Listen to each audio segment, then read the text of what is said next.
হিসেবে ঘোষণা করা হয়েছে, এটি আমি বলেছি এর আগে, আজকে পুনরায় আর একবার আমি বলছি। আমি সাধারণতই সাংবাদিকদের সামনে বিশেষ কিছু বলি না, কারণ আমার এখন প্রচুর কাজ করবার আছে। সে কাজগুলো করার জন্য আমাদের সময় দিতে হচ্ছে সেখানে। তা সত্ত্বেও বলতে বাধ্য হয়েছিলাম, আজকে পুনরায় আর একবার বলছি যে আমি কাকে উদ্বৃত্ত ঘোষণা করব। তিনটি পদ্ধতি আছে। একটি হলো সবচেয়ে বেশি বয়সী যে, দ্বিতীয়টি হলো সবচেয়ে বেশি দিন যে চাকরি করেছে, তৃতীয়টি হলো সবচেয়ে যে কম দিন চাকরি করেছে, আর এর সঙ্গে যুক্ত করা যেতে পারে যার বয়স সবচেয়ে কম। আরো একটি বিষয় আছে যে ওই বিদ্যালয়ে যে সবচেয়ে কম দিন চাকরি করেছে। এবারে প্রত্যেকটির ক্ষেত্রে আমরা বিস্তারিত আলোচনা করে যখন সিদ্ধান্ত নিতে যাচ্ছি, তখন আমাদের বিভিন্ন কমিশনের যে বক্তব্যগুলো সেগুলো আমাদের কিন্তু মাথায় রাখতে হচ্ছে। এছাড়া মাস্টারমশাইদের মানসিক স্বাস্থ্য অত্যন্ত গুরুত্বপূর্ণ। তাদের মানসিক স্বাস্থ্য যদি ঠিক না থাকে, তারা ছাত্রদের তাদের সেরাটা দেবে কি করে?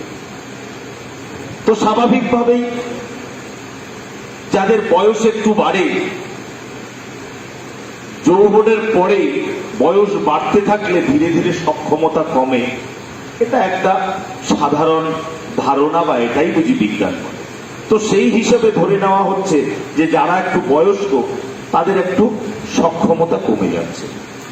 দ্বিতীয় বিষয়, বয়স বাড়ার সঙ্গে সঙ্গে ঝামেলাও বেড়ে যায়। বাবা মা ওদিকে বেশি বয়স্ক হয়ে পড়ে, তারা অসুস্থ হয়ে পড়ে, ছেলে মেয়ে বড় হয়ে যায়, তাদের একটা বড় ঝামেলা থাকে। তো অর্থাৎ দেখা যাচ্ছে যে বয়স বেড়ে গেলে তাদের বিভিন্ন দিকে দায় দায়িত্ব একটু বেশি বেড়ে যায় এবং নিজের সক্ষমতাও ধীরে ধীরে কমতে থাকে। সে কারণে বয়োকনিষ্ঠ যিনি,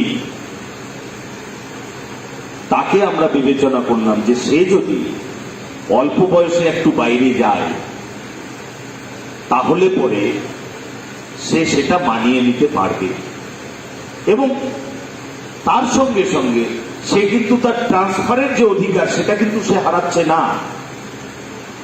আমরা যেহেতু তাকে ন্যাশনালাইজিং এর জন্য ট্রান্সফার করছি, সে কারণে সে কিন্তু ট্রান্সফারের অধিকার থেকে বঞ্চিত হচ্ছে না, সে ট্রান্সফার পেতে পারে ভবিষ্যতে।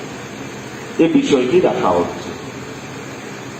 অনেকে বলছেন ওই স্কুলে যিনি সবার শেষে জয়েন করেছেন তিনি, এখন দেখা যাচ্ছে তার 50 বছর বয়স পর্যন্ত তিনি হয়তো 70 কিলোমিটার দূর পর্যন্ত গিয়ে একটি স্কুল করেছেন, বহু কাঠখড় পুড়িয়ে। আপনারা জানেন কি কি কাঠখড় পোড়াতে হয়। বহু কাঠখড় পুড়িয়ে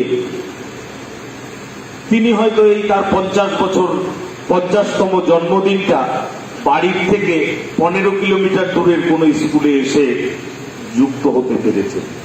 2 বছর হলো, তাকে আবার আমি 35 কিলোমিটার দূরে সরিয়ে দিলাম। আপনারাই বিবেচনা করুন এটা কতটা যুক্তিযুক্ত, তার মানসিক অবস্থা কি হবে।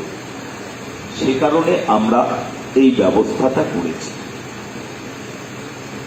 আমি এটা ব্যাখ্যা দিলাম এই কারণে যে যাতে আমাদের মাস্টারমশাইরা বিষয়টি বোঝেন এবং নিজেদের মধ্যে সেটা আলোচনা করে একটা এর গ্রহণযোগ্যতা তৈরি হয়। আমরা মাস্টারমশাইদের উপরে কোনো বুলডোজার চালাতে চাই না।